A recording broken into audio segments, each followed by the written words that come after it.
सोनपुर नामक एक गांव होता है जिसमें आए दिन शेर के घर में घुसने की दहशत बनी रहती है। एक दिन की बात है। अरे भैया, इस गांव में हमारा कारोबार है, रोजी रोटी है, इसीलिए हमें इस गांव में पापी पेट के चलते रहना पड़ रहा है, वरना हम इस गांव से कब के निकल जाते। पिछली रात को गंगा राम के घर में शेर घुस गया था और फिर उसके घर का सारा सामान भी उथल पुथल करके चला गया। आधा सामान तो गायब ही हो गया उसका। हाँ, रोज रात को इसी खौफ के साथ सोना पड़ता है कि कहीं शेर ना आ जाए हमारे घरों में। गांव वाले बहुत परेशान होते हैं। उसी गांव में धन्नू अपनी बीवी सुमित्रा के साथ रहता है। वो दोनों गांव में नए नए आए हुए होते हैं। जी, आज हमारी इस गांव में पहली रात है। यहाँ का मौसम कितना अच्छा है ना। हाँ सुमित्रा, चलो अब जल्दी सो जाते हैं, कल सुबह जल्दी उठकर मुझे काम पर भी जाना है। जी, सुमित्रा और धन्नू सोने जा ही रहे होते हैं कि उतने में वहां पर उन्हें शेर की दहाड़ सुनाई देती है, जिसे सुनकर दोनों की रूह कांप उठती है। ये क्या सुमित्रा, ये तो शेर की दहाड़ है। जी, ये तो हमारी खिड़की के पास से ही आ रही है। कहीं वो। सुमित्रा कुछ कह ही रही होती है कि उतने में शेर खिड़की में से कूदकर अंदर आ जाता है और उसे देख दोनों के होश उड़ जाते हैं और दोनों अपनी अपनी जान बचाते हुए घर से बाहर भाग जाते हैं। बचाओ बचाओ बचाओ बचाओ बचाओ बचाओ। लेकिन असल में वो शेर एक नकली शेर होता है जो रिमोट कंट्रोल से चलता है। सुमित्रा और धनु के बाहर निकलने पर वहां पर दो चोर घुस जाते हैं और वो दोनों उनके घर का सारा कीमती सामान चुराकर भाग जाते हैं। उन दोनों चोरों का नाम बिरजू और लखन होता है। लखन, आज तो बहुत सारी चोरी की हमने।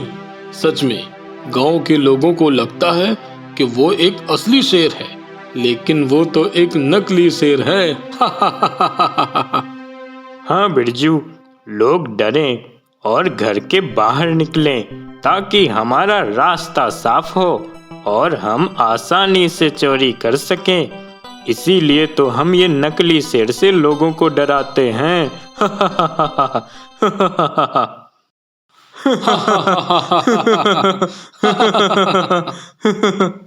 दोनों चोरों की साजिश से पूरा गांव अनजान था।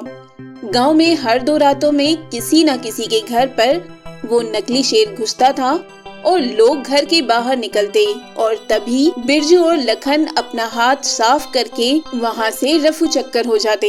एक दिन जब सरपंच के घर सारे गांव वाले ये फरियाद लेकर जाते हैं, तभी सरपंच साहब, हमारी विनती है आपसे, कुछ कीजिए और इस शेर को गांव से बाहर निकालिए। वो ऐसे ही हर किसी की जान के लिए खतरा बन चुका है। हाँ, वो न सिर्फ घरों में घुसता है बल्कि सारे सामान को भी अपने साथ ले जाता है और आधा सामान तहस नहस करके जाता है। हम सच में बहुत दुखी हो चुके हैं सरपंच साहब। मैं आप सबकी परेशानी को समझ सकता हूँ और मैं आप सबसे वादा करता हूँ कि मैं जल्द ही आप सभी को इस दुविधा से मुक्त करा दूंगा। सरपंच अपने आदमियों से कहता है, सुनो तुम लोग, जाओ और जाकर उस शेर का शिकार करो, बचने ना पाए। लेकिन आदमियों के लाख ढूंढने पर भी उन्हें वो शेर जंगल में कहीं नहीं मिलता।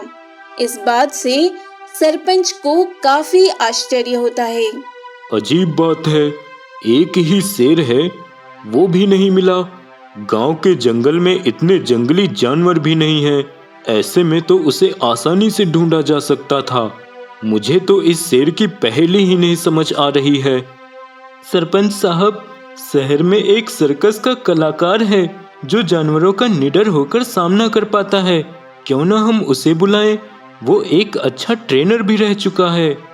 ठीक है विश्वनाथ, बुलाओ उसे। उस लड़के को बुलाया जाता है। उसका नाम प्रताप होता है। रात में जब वो शेर एक व्यक्ति के घर में घुसता है, तभी वहाँ प्रताप उसे पकड़ने के लिए पहुँच जाता है। ओए शेर, आज तू नहीं बच पाएगा। बहुत परेशान कर लिया तूने गांव वालों को, अब तू गया। लेकिन प्रताप को देखकर उस पर हमला करने के बजाय वो शेर वहीं से उल्टे पांव भाग जाता है। ये क्या? ये शेर मुझे देखकर हमला करने की जगह उल्टे पांव भाग क्यों गया? प्रताप को ये बात नहीं पचती कि उस शेर ने ऐसा क्यों किया। वो इसी सोच में रात भर सो नहीं पाता। वो शेर ठीक से शेर भी नहीं लग रहा था। मुझे ऐसा क्यों लग रहा है कि दाल में कुछ काला है। वो शेर जिसके भी घर में घुसता है उसका सारा सामान अपने साथ ले जाता है। भला एक शेर कैसे सामान ले जा सकता है? और क्यों? खाने के सामान की बात अलग है, लेकिन पैसे और बाकी के कीमती सामान? कहीं जिस बात का मुझे शक हो रहा है वो सच तो नहीं। प्रताप एक रात ऐसे ही टहल रहा होता है, तब वो दो आदमियों को भागते हुए देखता है। बचाओ बचाओ बचाओ, हमारे घर में शेर घुस गया है। क्या यही सही मौका है? मुझे सच का पता करना ही होगा। मुझे जिस बात का शक है, क्या वही हकीकत है? ये जानना होगा। प्रताप उन दोनों आदमियों के घर में जाता है और वहाँ जाने के बाद वो देखता है शेर दहाड़ना बंद कर देता है और वहाँ दो चोर भी हैं। अरे यार, इसकी बैटरी को भी अभी ही खत्म होना था। अब हम क्या करेंगे? क्या इसका मतलब इन दोनों चोरों की साजिश है और ये एक रिमोट कंट्रोल वाला नकली शेर है? इसका मतलब मेरा शक बिल्कुल सही निकला। ये एक नकली शेर है। नहीं, इससे पहले कि ये दोनों यहाँ से बच के निकले, मुझे फौरन गांव वालों को यहाँ इकट्ठा करना होगा। प्रताप वक्त रहते ही वहाँ पर सभी गांव वालों को बुलाता है और तभी गांव वाले मिलकर उन दोनों चोर बिरजू और लखन को खूब मारते हैं और पुलिस के हवाले कर देते हैं। जिसके बाद सरपंच साहब प्रताप के इस साहस का सत्कार करते हैं। ये लो प्रताप, ये मेरी तरफ से तुम्हारे लिए उपहार। अगर तुम न होते तो हम में से कोई उस नकली शेर और उन दोनों चोरों की साजिश का पता नहीं लगा पाते। धन्यवाद सरपंच साहब। दूसरों का भला करना यही तो इंसानियत का सबसे बड़ा धर्म है। बहुत नेक विचार हैं तुम्हारे प्रताप। इस तरह वो गांव उस नकली शेर के खौफ से आजाद हो जाता है और सभी गांव वाले चैन से अपना जीवन जीने लगते हैं।